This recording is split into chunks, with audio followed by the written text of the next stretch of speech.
कहानी की शुरुआत में हम फर्नांडा नाम की एक सिस्टर को देखते हैं जो अपने गधे को पकड़कर जंगल के रास्ते चर्च लौट रही थी। जैसे ही वो चर्च पहुंचती है, दूसरी सिस्टर जेनेफ और वहां की हेड मरिया उससे पूछती है कि तुम कल रात कहां थी। फर्नांडा हमेशा की तरह बहाना बना देती है कि उसका गधा गुम हो गया था। दरअसल ये सिस्टर्स यहाँ की पाबंदियों से तंग आ चुकी थी और एक आजाद जिंदगी जीना चाहती थी। वहीं दूसरी तरफ सिस्टर एलेसेंड्रा के पापा उससे मिलने आते हैं और कहते हैं, बेटी मैं तुम्हारे लिए अच्छा लड़का ढूंढ तो रहा हूँ, पर हर कोई बहुत ज्यादा दहेज मांग रहा है। एलेसेंड्रा दुखी होकर कहती है कि अगर आप चर्च में दान देना कम कर दें तो दहेज के पैसों का इंतजाम हो जाएगा, पर उसके पापा मना कर देते हैं। इस बात से एलेसेंड्रा का दिल टूट जाता है क्योंकि वो शादी करके एक खूबसूरत दुनिया देखना चाहती थी। गुस्से और घुटन से भरी ये तीनों सिस्टर्स अपनी भड़ास निकालने के लिए चर्च के बूढ़े माली लुल्को का सामान फेंक देती हैं और उसकी जमकर पिटाई कर देती हैं। बेचारा लुल्को डर कर चर्च का काम हमेशा के लिए छोड़ देता है। अब कहानी में एंट्री होती है चर्च से कुछ मील दूर रहने वाले एक घमंडी जमींदार लॉर्ड ब्रूनो और उसकी खूबसूरत पत्नी फ्रांसिस्का की। फ्रांसिस्का अपने पति से बिल्कुल खुश नहीं थी क्योंकि ब्रूनो सिर्फ अपनी शान शौकत में डूबा रहता था। इसलिए फ्रांसिस्का का चक्कर अपने जवान नौकर मसेटो के साथ चल रहा था। रात होते ही दोनों कमरे में रोमांस कर रहे होते हैं कि तभी अचानक ब्रूनो के आने की आहट होती है। मसेटो घबराकर खिड़की से कूदकर भागता है, पर ब्रूनो उसे पीछे से देख लेता है। मसेटो तुरंत अपने क्वार्टर में जाकर सोने का नाटक करने लगता है। ब्रूनो चोर को पकड़ने के लिए सभी नौकरों के पास जाता है। अंधेरा होने के कारण वो चेहरा तो नहीं देख पाता, पर शक होने पर वो मसेटो के सिर के थोड़े से बाल काट लेता है ताकि सुबह उसे पहचान सके। लेकिन मसेटो बहुत शातिर था। ब्रूनो के जाते ही वो चुपके से उठता है और कमरे में सो रहे बाकी के सभी नौकरों के बाल थोड़े काट देता है। सुबह जब ब्रूनो सबको लाइन में खड़ा करके चेक करता है तो सबके बाल कटे हुए थे और वो गुस्से में पागल हो जाता है। अगले दिन ब्रूनो अपनी पत्नी को वार्निंग देता है कि अगर वो नौकर मुझे मिल गया तो मैं उसे और तुम्हें दोनों को खत्म कर दूंगा। इसी बीच ब्रूनो उन दोनों को आपस में इशारे करते हुए देख लेता है और समझ जाता है कि वो कातिल नौकर कोई और नहीं बल्कि मसेटो ही है। ब्रूनो चिल्लाता है, पकड़ लो इसे। मसेटो अपनी जान बचाने के लिए बिजली की रफ्तार से जंगल की तरफ भागता है और ब्रूनो के सिपाही उसके पीछे लग जाते हैं। भागते भागते मसेटो रास्ते में चर्च के फादर थॉमस मिलते हैं जो नशे में होने के कारण अपनी गाड़ी नदी में पलटा चुके थे। मसेटो तुरंत फादर की मदद करता है और उनके सारे कपड़े समेट देता है। फादर खुश होकर मसेटो अपने साथ चर्च ले आते हैं, पर वो मसेटो को एक अजीब सलाह देते हैं। देखो मसेटो, अगर इस चर्च में टिकना है तो सबके सामने गूंगा और बहरा बनकर रहना, वरना यहाँ की सिस्टर्स तुम्हें जीने नहीं देंगी। मसेटो चर्च में काम करना शुरू तो कर देता है, पर शुरुआत ही धमाकेदार होती है। सिस्टर फर्नांडा और एलेसेंड्रा को पता नहीं था कि नया माली आया है।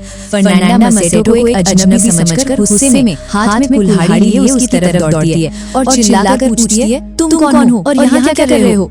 मसेटो डर जाता है, पर तभी हेड सिस्टर मरिया वहाँ आकर उन्हें रोकती है और बताती है कि ये नया माली मसेटो है जो गूंगा और बहरा है। ये सुनकर फर्नांडा उसे छोड़ देती है। अगले दिन एलेसेंड्रा जब कपड़े सिल रही होती है तो उसका लकड़ी का फ्रेम टूट जाता है। वो उसे ठीक कराने मसेटो के पास जाती है।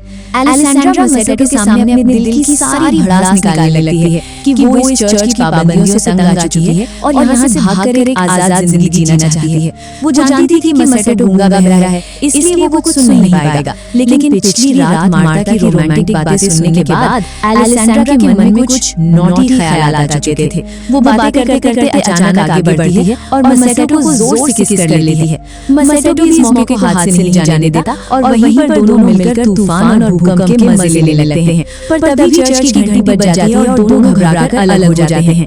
इधर सिस्टर फर्नांडा अपनी सहेली मार्ता के साथ जंगल में उस गुप्त जड़ी बूटी को खोज निकालती है। वे दोनों उसे उबालकर एक जादुई लिक्विड तैयार करती हैं जिसे आंखों में डालने से कोई भी लड़का उनकी तरफ खींचा चला आए। लेकिन ये सब सिस्टर जेनेफ झाड़ियों के पीछे छिपकर देख रही होती है।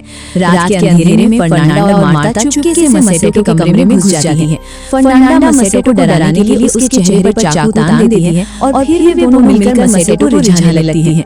मसेटो पहले तो हैरान होता है कि ये धार्मिक नन्स उसके साथ क्या कर रही हैं, पर धीरे-धीरे वो भी अपना कंट्रोल खो देता है और तीनों मिलकर इस तूफान और भूकंप का भरपूर मजा लेते हैं।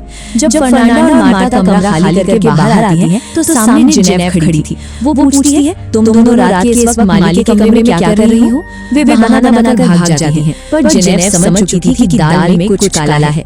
अगली सुबह हेड बिशप चर्च का दौरा करने आते हैं। इधर मसेटो और एलेसेंड्रा दोबारा उसके कमरे में रोमांस कर रहे होते हैं कि तभी अचानक बूढ़ी नन वायो कमरे का दरवाजा खोल देती है। मसेटो घबराहट में अचानक बोल पड़ता है, ओह शिट।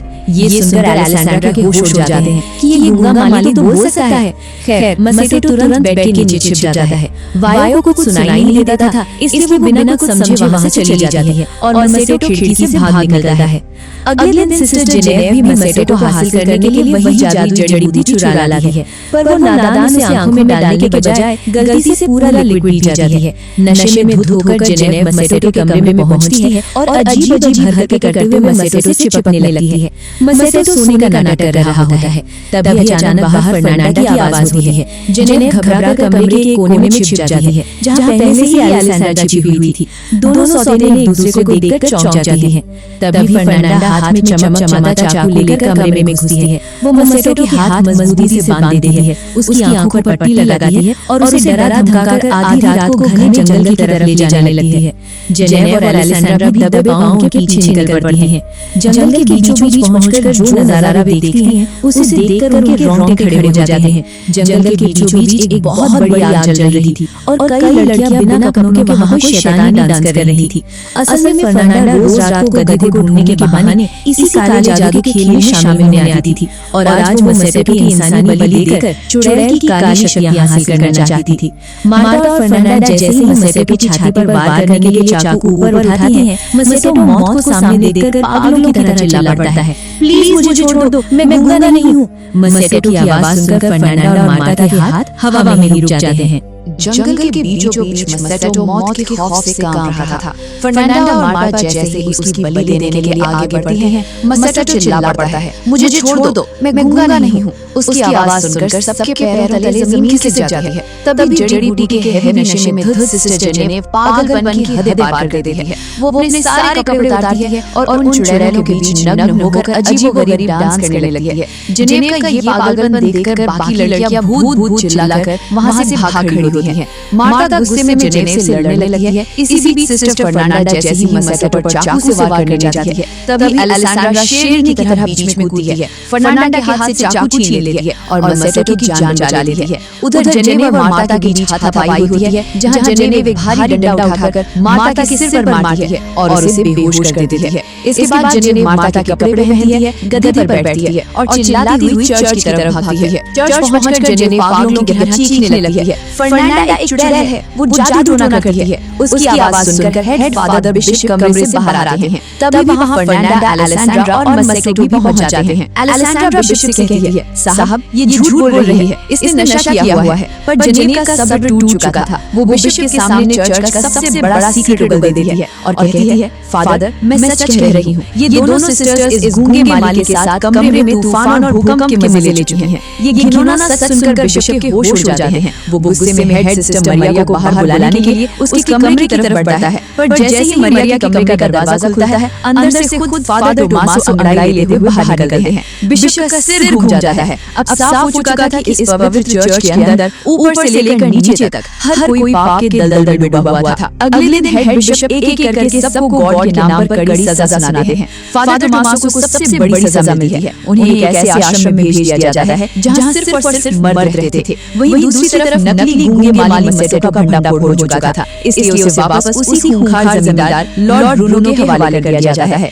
जिसके सिपाही मसेटो को लोहे की जंजीरों में जकड़कर जेल में डाल देते हैं। लॉर्ड ब्रूनो जेल में मसेटो के पास आता है और क्रूरता से हंसते हुए कहता है, मसेटो मेरी पत्नी फ्रांसिस्का ने जो गुनाह किया उसकी सजा उसे मिल चुकी है। मैंने उसे जंगली भूखे कुत्तों और जानवरों के सामने बांध दिया है ताकि वो तड़प कर मरे, और अब तुम्हारी बारी है। मैं तुम्हें सीधे मौत नहीं दूंगा, बल्कि तड़पा कर तुम्हारा जन्नत उजाड़ दूंगा। ब्रूनो के जाने के बाद मसेटो सिपाहियों से भीख मांगता है, पर वो उसका मजाक उड़ाते हैं। उधर चर्च में फर्नांडा, जेनेफ और एलेसेंड्रा तीनों सिस्टर्स एक दूसरे से माफी मांगती हैं और मसेटो की जान बचाने के लिए एक धांसू प्लान तैयार करती हैं। रात के अंधेरे में सिस्टर्स जेल के बाहर एक कछुआ छोड़ती हैं, जिसकी पीठ पर एक जलती हुई मोमबत्ती बंधी थी। सिपाही इस अजीब कछुए को देखकर भूत चिल्लाते हुए उसके पीछे भागते हैं। मौका मिलते ही तीनों सिस्टर्स अंदर घुसती हैं, मसेटो को आजाद करती हैं और उसकी जगह एक पुतले को नन्हे के कपड़े पहनाकर बेड पर सुला देती हैं। वो मसेटो को भी सिस्टर के कपड़े पहनाकर वहां से तूफान की रफ्तार से लेकर भाग निकलती हैं। भागते भागते जंगल में फर्नांडा को अपना वही गधा खड़ा मिलता है। वो चौंकती है कि यहाँ कैसे आया। असल में झाड़ियों के पीछे हेड सिस्टर मरिया और फादर टोमासो छिपे हुए थे। मरिया उसी गधे को लेकर फादर टोमासो से मिलने आई थी, क्योंकि चर्च टूटने के बाद उन दोनों को एक दूसरे से सच्चा प्यार हो गया था और अब वो एक दूसरे के बिना नहीं रह सकते थे। मरिया और टोमासो जब देखते हैं कि उन तीनों सिस्टर्स ने मसेटो को आजाद करा लिया है, तो वो उनकी इस आखिरी शरारत पर मुस्कुरा उठते हैं। सब अपनी अपनी आजाद जिंदगी जीने के लिए अलग अलग रास्तों पर निकल जाते हैं।